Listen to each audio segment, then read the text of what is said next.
parce que am na loo xam ne je pense que sax day nekk une manifestation spontanée boo xoolee histoire du Sénégal am na loo xam ne du position moo koy wax peuple moo koy waxal boppam boo xoolee 23 juin ce n'est pas l'opposition qui avait demandé à des manifestations spontanément peuple moo jógoon du dëgg bi ñu jàppee Karim Wade teg ci Khalifa Sall teg ci Ousmane Sonko à un moment donné peuple moo jug ne doy na donc il faut ñu yor état bi aussi ñu yor nguur gi ñu xalaat ne benn moment bu ñu xalaat ne rek la révolte va naître de l'opposition Albert Camus dafa am lu mu la révolte peut naître de l'opprimé elle peut naître aussi du spectacle de l'oppression dont un autre est victime di nga néewal doole nit nga ne kooku def waxul dara mais am na koo xam ne mu ngi toog di seetaan néewal doole gi ngay néewal doole waa ji wala boog jalgati ngay jalgati moo koy naqari ba mu jub la preuve ñi doon xeex 23 juin kenn nekk si woon candidat les sénégalais yi nga xam ne dañoo jugoon ñoom engagé wu parce que car bloquant bi warul jàll duñu ay candidat mais niñ naroon salfaañi yoonu réew mi moo leen naqari donc moo tax ma jàpp ne lii aussi si on ne fait pas attention les Sénégalais vont se lever pour vraiment défendre la démocratie pour vraiment arrêter cette forfaiture mais au-delà de procédure yi nu mu nekk di doxee nii mais modification bu ñu bëgg a apporter ci article 29 ak article 30 yow ban appréciation nga ci def parce que dans les principes aussi je pense que ne lu baax la aussi xam nga la république wala boog la démocratie telle que définie par Aristote dafa war a nekk l'affaire des nobles xam nga tey bu dee man dama lay jiite dafa la am lu ma leen war a tanee su dee da nga may dénk seen xaalis dénk ma seen avenir dafa am lu ma leen war a tanee mais mënuñu jël une république boo xam ne maanaam on ne protège personne qui veut peut ku bëgg rek bu la neexee nga dem loolu vraiment c'est une clochardisation nañ ma baal li ma ko waxee de la république il faut à un moment donné ñu protéger les gens. Karl Marx disait la meilleure manière de protéger une personne c'est de la protéger contre elle-même état moom moo war a protéger citoyen bi ci choix yi muy def am na loo xam ne boo ko defee wartoo am droit wartoo am devoir jiite ñu mënuñu la génne ci société bi mais mënatoo nekk suñu jiit tous les pays civilisés am na loolu boo demee États-Unis léeg-léeg ma dégg waa Pastef di ko wax États-Unis amul loolu mais si États-Unis bu ñu la defee impeachment non mënatoo nekk candidat Donald Trump lu tax mu nekkaat candidat parce que il a échappé à l'impeachment Afrique du Sud bu ñu la condamné plus de 12 mois mënatoo nekk candidat 12 mois l'opposant bi le plus célèbre tey mu ngi fa def nañ ko condamnation 12 mois mu ngi dem en appel mais si cette condamnation de 5 ans là passe non il met un croix à sa carrière politique boo demee en France moom soxlul sax condamnation du moment que tu es en mise en examen rek yow yaay décider sa bopp ne damay dem setal sama der doo ko ñëw nekk candidat léegi nag pourquoi Sénégal nag ñu ne ñun maanaam ku violé mën nga ñëw jiite ku sàcc xaalis mën nga ñëw jiite ku fenn mën nga maanaam ñun daal ñëpp ku mu neex daal mën nga ñëw daal nekk candidat au Sénégal quoi loolu man dama yaakaar ne c'est une erreur monumentale le Sénégal mérite mieux que ça de toute société ce qui différencie la société et la jungle moo dafa war a am des barrières dafa war a am des interdits dafa am loo xam ne ku ko def dañ la war a sanctionner mais avec ces genres de loi là mooy moo ku mu neex def la neex mën nga politique. kon yow da ngay partager l'avis de ñu jàpp ne cette loi là dañ ko tailler sur mesure. pour Ousmane Sonko plus que tailler sur mesure article 29 ñun suñu programme. par exemple à Khaliol. peut-être que benn dinaa ñëw émission boo xam ne c'est ça pour le programme de Khaliol. ñun dañ jàpp ne maanaam du moment que sax yow dañ la topp. le juge d'instruction. du moment que def na ordonnance de renvoi rek. kooku dafa war a perdre illégitimité voilà éligibilité du moment que def nañ ordonnance de renvoi rek parce que en ce moment day fekk na nag def nañ réforme bi ba nga xam ne le procureur nekkul na moom mooy décider mandat de dépôt pour juge topp ko ci. juge moo yor cëggal guyam comme ni ma ko waxee léegi. mais bu ñu demee ba toll foofu. juge bu demee avec des indices graves et concordants. ba mu jàpp ne kii dañ ko war a juger dañ ko war a topp. ba def ordonnance de renvoi rek kooku dafa war a perdre éligibilité wartul nekk koo xam ne dafa war a mën a jiite tant que setalul deram parce que am na loo xam ne boo sàgganee bañ taxal la ko da nga war a dem setal sa der tubaab bi ak lu ñu leen mën a waxee gëmuñu yàlla nangam mais am na loo xam ne bu ñu la ko jiiñee. da ngay arrêter sa carrière dem setal sa bopp lu la ñu wax laver ton honneur nga doog a ñëw. moo tax man ma jàpp ne avec cette loi au-delà de mu nekk loolu tout le monde le sait puis yi sax xam nañ ko c'est une loi taillée sur mesure pour Ousmane Sonko mais lii mooy Sénégal ku mu neex jiite ko lu waay def rek garaawul boo mënee fen garaawul nañ ma baal ni mu ko waxee. te fen mooy loo xam ne moom la yàlla gën a bañ. mooy yëngal aras boo nekkee fenkat ñëpp xam ne da ngay fen garaawul. boo nekkee contumax ñu lay atte nga daw boo ñëwee tam mën nga ñëw jiite garaawul et foofu mooy le malheur réew dafa war a bu dee dafa war a nekk civilisation. dafa war a am ay barrières. am ay règles looloo ñu wutaleeg mala yi. mais ñun avec cette loi Pastef veut nous faire benn société boo xam ne. ku mu neex ñëw jiite ko. boo nekkee dégg nañ tey ku mel ne Aïssata Tall Sall mu ne cette loi est dangereuse parce qu'elle est personnelle elle est dangereuse pour notre démocratie et notre république mu tegaat cette loi n'est pas une loi. Ce n'est pas une loi parce que elle est du moins qu'elle est personnelle. Parce que une loi par définition elle est impersonnelle et générale.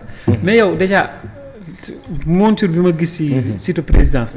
ak loi bi. bu présidence. am na contumax. bii amul contumax.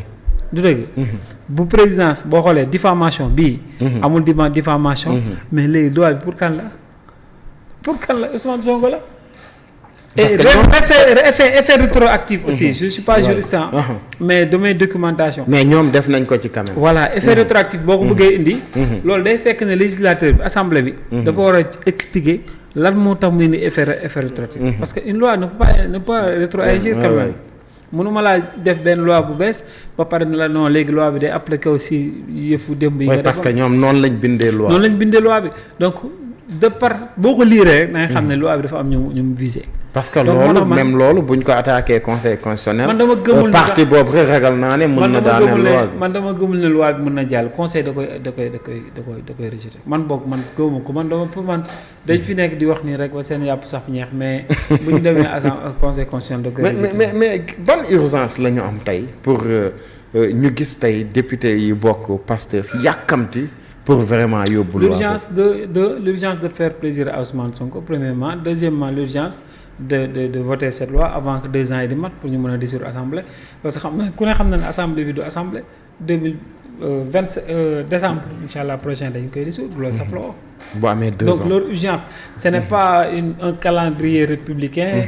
li moo arrangé askan bi sonn na. yooyu du seen problème. y a un seul homme à faire plaisir te ñi passif ni ñuy toppee Sonko yàlla sax bëggul ñu toppee ko noonu yonent bi.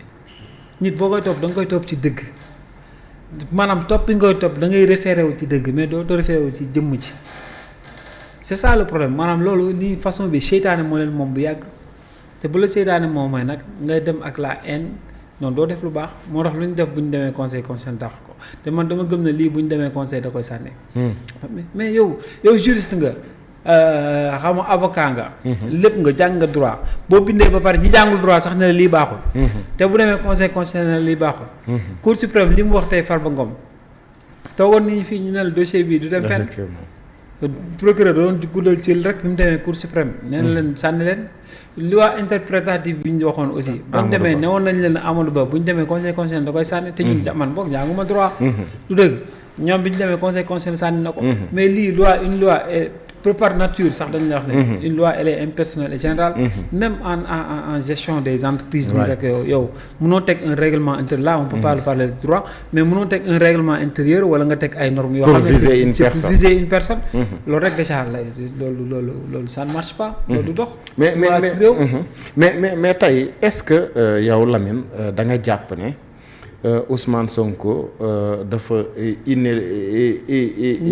inéligible ci élection wu Sénégal fii ak 2029. man dama jàpp ne Ousmane Sonko est inéligible pour la vie le reste de sa vie. ah bon am na loo xam ne boo ko defee ci réew warutoo mën a bokk ñi jiite réew mi mënuñu la dàq nag sinon da ngay nekk un apatride mais pour man Ousmane Sonko le reste de sa vie warul. méritootul jiite. bu ñu tegee affaire émotion fële. xam nga réew Sénégal dañ koy bëgg wala ñu bañ ko.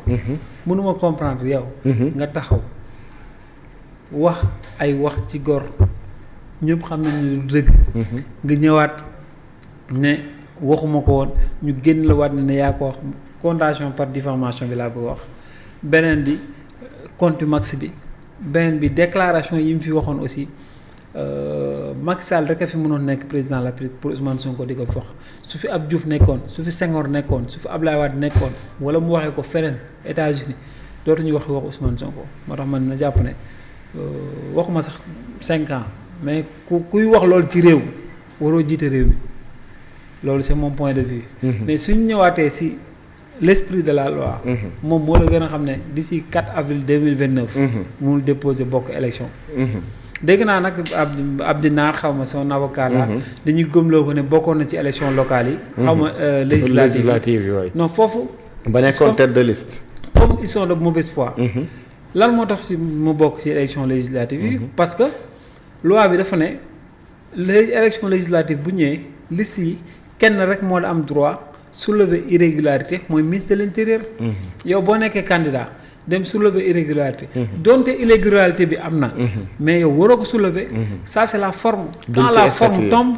non le conseil ne voit même pas le fond. boo xoolee considérant conseil constitutionnel ils n'ont même pas évoqué le fond. ils ont juste parlé de la forme ci lañ statué. du dëgg parce que Jean-Baptiste le général Band Jean-Baptiste. n'a pas fait son travail. su defoon liggéeyam Ousmane Sonko du bokk la preuve bi ñu jàllee loolu Barthélémy Dias bi mu bokkoon. assemblée dañ ko dàq. kon Sonko bu bokkoon tam bu demee le même sort que Barthélémy Dias lay am. du dëgg donc moo tax man ma jàpp ne ñoom ñoo la gën a xam ne Sonko n'est pas éligible d'ici le 4 janvier 2029.